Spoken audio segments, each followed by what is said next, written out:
ભગવાનની ઈચ્છા આગળ આપણું શું હાલે? મતલબ જો હાલતું હોત તો હજી ફેરફાર કરી નાખત. એટલે એના અર્થ એવા નીકળે ને, સમજાય નહીં. પણ દીકરો પહોંચ્યો, એક લાત ખાધી. સાધુ એ સમજાયું ને તો ન માન્યો. છોકરાએ પાટું માર્યું ને 1 મિનિટમાં બ્રહ્મજ્ઞાન થઈ ગયું. ઓહ, સંસાર તો અસાર છે.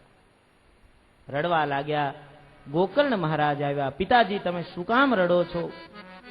કે આજે મને મારા પુત્રએ લાત મારી છે. ગોકર્ણ મહારાજ 2 શ્લોકમાં ઉપદેશ સમજાવે. દેહે સ્થિમાંસ રુધિરે હે વિમતિમ ત્યજત્વમ જાયા સુતાદિષુ સદા મમતાં વિમુંચ પશ્યાનિશમ જગદિદમ હે ક્ષણભંગુનિષ્ઠમ વૈરાગ્ય રાગ રસિકો ભવભક્તિનિષ્ઠઃ દેહે શ્રીમાંસ રુધિરે ભીમતી ત્યજત્વમ. સુંદર મજાનો ઉપદેશ આપ્યો. પિતાજી, ધર્મનું આચરણ કરો. હવે છોકરાઓ શું કરે છે, એ ક્યાં પૈસા વાપરે છે, એક ઉંમર આવે ને, પૈસો પોતે કમાણા છે, પોતાનું છે, ઘર પોતાનું છે, પોતાના નામે છે, બેંક બેલેન્સ બધી વાત સાચી. પણ એક ઉંમરની મર્યાદા આવે ને પછી માણસે પાછળ ન જોવું, આગળ જોવું કે મારો અંત શું થશે. છોકરાને ઝઘડા મર્યા તે આટલા હજાર અહીં વાપરી નાખ્યા ને આ ખોટું કર્યું ને આમ કર્યું ને પછી મકાન મારે નામે જતા મારી હારે તું ઝઘડા કરે છે ને આમ એમાં ને એમાં રહી જાય ને મૃત્યુ આવી જાય, માણસ ભજન ન કરી શકે. એટલે એ સાવધાન થવાનો દિવસ છે ને એ આપણે નક્કી કરવાનો છે કે હવે બહુ થઈ ગયું. 55 વર્ષ થયા, છોકરો હવે માનમાંથી અપમાનમાં આવી ગયો છે, એટલે ધીરેકથી સોંપી દેવું. પિતાએ બધી જવાબદારી પુત્રનો. અને એવી જ રીતના હાહુમાએ ચાવી વહુ બટાને આપી દેવી પ્રેમપૂર્વક. વહુ બટા હાથમાંથી લઈ લે એ પેલા, એટલે હું માન રહી જાય ને, મેં આપી દીધું એમ કહેવાય ને. પછી વહુ લઈ એ તો લઈ જ લેવાની છે, કોઈ સવાલ જ નથી. એ તો ચાવી નથી લેવાની, બધોય બદલોય લેવાની છે. હા, એક વાત યાદ હશે ને 25 વર્ષ પહેલાની ખબર છે ને, તમે આમ કર્યું હતું. મારો ભાઈ આવ્યો ત્યારે શીરો બનાવી નથી દીધો ને હવે તમારે શીરો ખાવો છે? કાંઈ શીરો નથી બનવાનો, ખીચડી ખાઈ લ્યો. એ વાત હોય 18 વર્ષ પહેલાની હો. પણ વહુ કાઢે યાદ રાખી રાખીને ચોપડા ખોલે. આ પરંપરા જ છે. તમે કોઈ દાંત ન કાઢો તો મને ખબર જ છે, આમ જ હોય. અકાટ્ય વસ્તુ છે. સર્વેશામ ગૃહે સમાનમ સર્વે પ્રશ્ના સમાનાંકા. બધે આમ જ હોય હે બધાને. પણ એ માગે એ પેલા સોંપી દઈએ.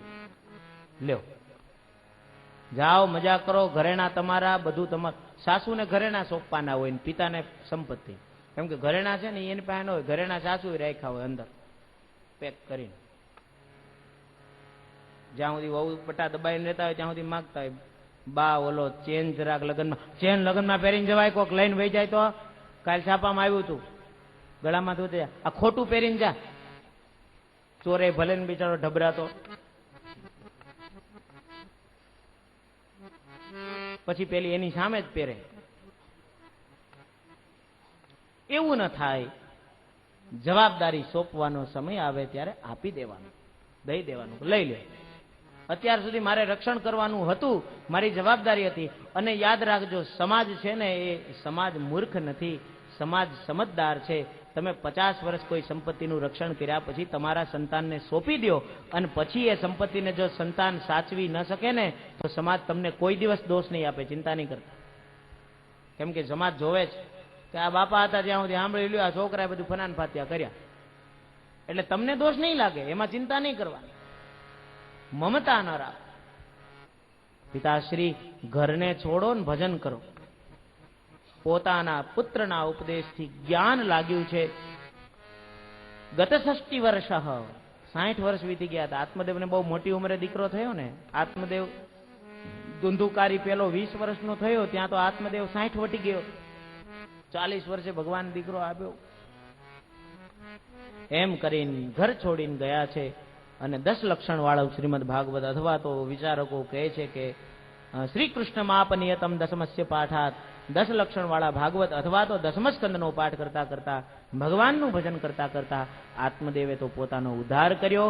હવે ગોકર્ણ જપ તપમાં ચાલ્યા જાય છે, આત્મદેવ તો જંગલમાં ચાલ્યા ગયા, પોતાનો ઉદ્ધાર કર્યો.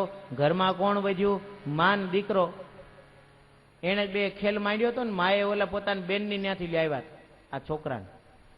હવે એ છોકરાએ હળગતું લાકડું હાથમાં લીધું માને મારવા હાટ. ત્યારે માને સમજાણું કે આને ન લઈ આવી હોત ને તો સારું હતું. ખોટો નિર્ણય લેવાય ને, એક એકને પસ્તાવો, બધાને પસ્તાવો આવે, કોકને એકાંતમાં આવે, કોકને બધાની વચ્ચે આવે. આવ્યો, રડવા લાગી. ભાગવતકાર લખે કૂપે પાતઃ કૃતો તે, કૂપે પાતઃ કૃતો રાત્રો તેન સા નિધનમ ગતા. રાત્રિમાં કુવામાં પડી અને આત્મહત્યા કરી છે. બેનના દીકરાને લાવીને ખોટું, પતિની સાથે જે મોટામાં મોટો આ જેને કહેવાય ને વિશ્વાસઘાત કર્યો, એનું ફળ એને મળ્યું. પતિ તો ભજન કરીને મુક્ત થયો, પણ એને કુવામાં પડવાનો વારો.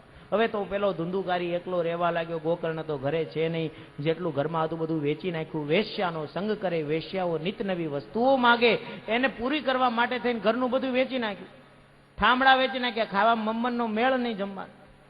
વેશ્યાઓ કહે તારી પાસે કાંઈ નથી, અમે તને મૂકીને જાય. એના મનમાં પેલી સ્ત્રીઓ સાથે પ્રેમ છે. ધુંધુકારી કે તું મને છોડીને જામાં.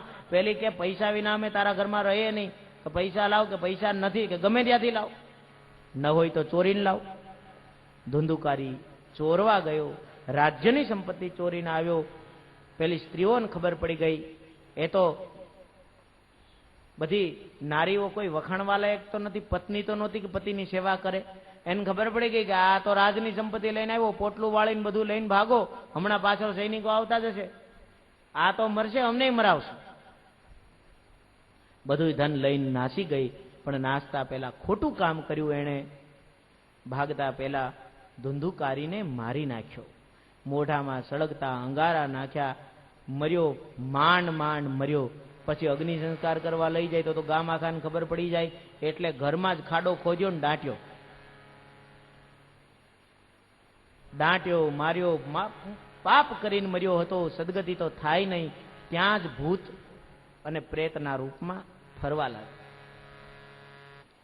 લોકોને ખબર પડી ગઈ, આછી આછી ખબર પડી ગઈ કે નક્કી આ મરી ગયો છે, પણ આનો દેહ ક્યાંય મળતો નથી. કેમ હશે? વાગી ગયો છે, મરી ગયો છે. પણ ગોકર્ણને ખબર પડી ગઈ કે નક્કી મારા ભાઈનું મૃત્યુ થયું છે, નહીં તો મને કાંઈક સમાચાર આવે. એટલે ગોકર્ણ જ્યાં જ્યાં જાય ત્યાં હરિદ્વારમાં ગયા, જ્યાં પિતાનું માતાનું બધું શ્રાદ્ધ થાય છે, દરેક જગ્યાએ એમણે શ્રાદ્ધ કર્યા. અને જ્યારે પિતાનું શ્રાદ્ધ કરે ત્યારે સાથે પોતાના ભાઈનું પણ શ્રાદ્ધ કરે. બહુ સત્કર્મ કર્યું ભાઈની પાછળ. એમ કરતા કરતા પોતાના ગામમાં આવ્યા. ગામમાં આવીને